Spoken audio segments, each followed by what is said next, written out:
I should mention to you, you're gonna get some historical context, and you should know it's not in any way meant to draw parallels between Adolf Hitler and any current political figures in Germany. It's intended, as will become clear, to contextualize the election system. Okay. German politics of the late 1920s and early 1930s were chaotic. Just before the July 1932 elections, Nazi SA and communists were openly fighting one another in the streets of Berlin. For the first time in Germany's Weimar Republic, formed after World War I, an election resulted in a majority of seats in parliament won for parties aligned against the Republic. This is a deep irony, so let me make it clear for you. The Nazi Party and the Communist Party won a majority of seats in the Bundestag, both parties who had no interest in continuing with the Republican system of government. They had both, for different reasons, vowed to kill the Weimar Republic, and had they not refused to work with each other, could have controlled that government they vowed to kill. The elections of 1932 were early anyway. The previous, held in 1930, resulted in a coalition that fell apart. As a result, new elections were called.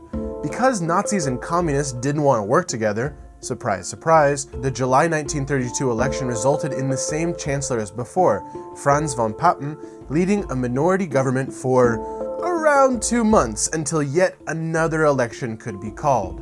When the results were tallied after that election in November 1932, the results were equally as inconclusive. The Nazi Party still winning the most seats in the Bundestag, but not a majority. Through negotiation, Hitler was eventually able to form a governing coalition, after which he immediately called for new elections to solidify his Machtergreifung, his taking of power, and thus, from the chaos.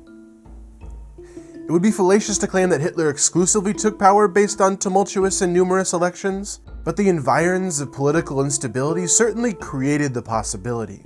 Therefore, 16 years later, the drafters of the new German Grundgesetz, Basic Law, were tasked with how to avoid that situation from ever happening again.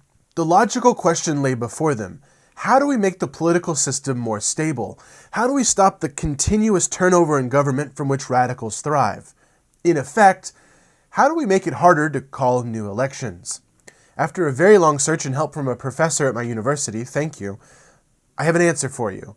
Let's, you and me, jump into the present day, to what happened in September, to see the workings and the consequences of what those drafters put into the West German Grundgesetz. When Angela Merkel announced her bid for a 4th term as Germany's chancellor, she claimed she still had more to give as a public servant. But it was obvious from the outset that the voting public was beginning to sour on the two largest parties: Angela Merkel's CDU, the Christian Democratic Union, a center-right party, and SPD, the Social Democratic Party, led by Martin Schulz. Since 2013, the two parties had governed together in a grand coalition, meaning any issues with the country the electorate was feeling could easily be assigned to the two parties running the show. So it was no surprise on September 24th when both Merkel's CDU and Schulz's SPD lost part of their vote share, remaining the largest parties in the Bundestag, but nonetheless ceding ground to smaller parties in the election. Notable among them, the AfD, Alternative for Germany, we'll come back to them, the FDP, Free Democratic Party, a classical liberal party, the Linke, the left, as you might guess, a leftist party, and the Grüne, the Green Party. As the largest vote-getter, Merkel had the right to seek out coalition partners and form a government. But problems began immediately. Already, Martin Schulz had made it clear that SPD did not wish to continue as part of Merkel's governing coalition, meaning she would have to seek out other partners. So the next most logical choice was a three-party coalition between Merkel's CDU, the FDP, Free Democratic Party, and the Greens. This was deemed the Jamaica Coalition, on account of the colors of each party corresponding to a color on the Jamaican flag. But talks between the three parties were complicated. Not only was the FDP a party more likely to oppose state intervention in the economy, an odd bedfellow for the Greens, a party dedicated to further environmental regulations, but the two of them were negotiating a deal with Merkel's CDU, a party already in an ongoing alliance with a more conservative Bavarian Christian union called CSU. If you're having a hard time wrapping your head around juggling 4 different parties, so did negotiators. That's why talks between the parties fell apart not long ago, raising the prospects of new elections. But calling new elections in Germany isn't easy.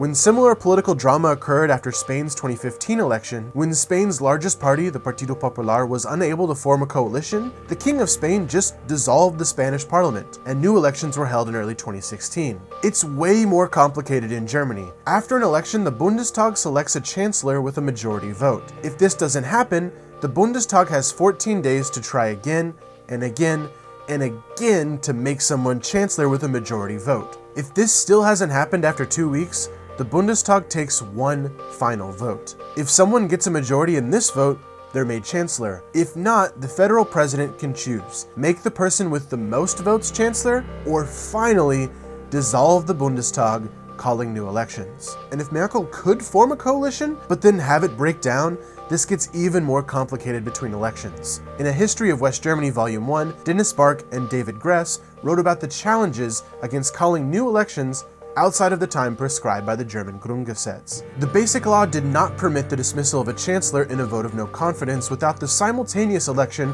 within the Bundestag of a successor. This constructive vote of no confidence was designed to prevent the country from being without a government. The only way to have an election outside of the normal 4-year intervals, they wrote, was to have the sitting chancellor request the confidence of the Bundestag, and to have the Bundestag reject that motion. As you heard me say earlier, the writers of the German Grundgesetz were well aware of the events of 1932 and 1933. In this way, Germany is still paying the price today for the collapse of their republic over 80 years ago. Not only do Angela Merkel and the rest of Germany not want new elections, but the German Grundgesetz makes this exceedingly difficult to do. When Theresa May ran for re-election as the UK's Prime Minister, she dubbed herself strong and stable. She was unsuccessfully attempting to emulate what really Angela Merkel had been for Europe since 2005, a known quantity in Western Europe. Germany has struggled with issues of migration, but overall, it has been party to low unemployment and even a budget surplus, as many of its partners in the European Union have been plagued with dwindling prosperity and budget deficits. With President Trump, Brexit, Russia, with so much going on in the world today, Germans simply don't want their government to become yet another source of instability. That's why Social Democrats under Martin Schulz agreed this week to come back to the table and reconsider another grand coalition with Merkel and CDU. I should just add, in my personal opinion, even if those talks are successful, they won't have addressed the underlying issues that caused both of those parties to lose votes in the first place. The looming threat? A right-wing, nationalist, and populist party called the AfD, the Alternative for Germany, opposed to Merkel's policies on the refugee crisis of 2016. They rode anti-establishment sentiment to 12.6% of the vote and gained nearly 100 seats in the Bundestag, making them the third largest party, and as one of my patrons pointed out, making them the official opposition if CDU and SPD strike out for another grand coalition. There's an irony here. In Germany's desire for stability, they've created relative instability. Is this the crisis, or is this a delay of the crisis? Let's say Angela Merkel does get her governing coalition. It grants stability today, but does that come at the price of creating the chaos of tomorrow? This was one of the fastest turnarounds I've made on an exploration in a long time, and that's only possible because of this community, my patrons, and you, my subscribers. Thank you. Later, guys. Steuer mit dem linken Knopf. Ja, ein bisschen Gefühl braucht man dafür. Die Steuerung ist eigentlich Drücker.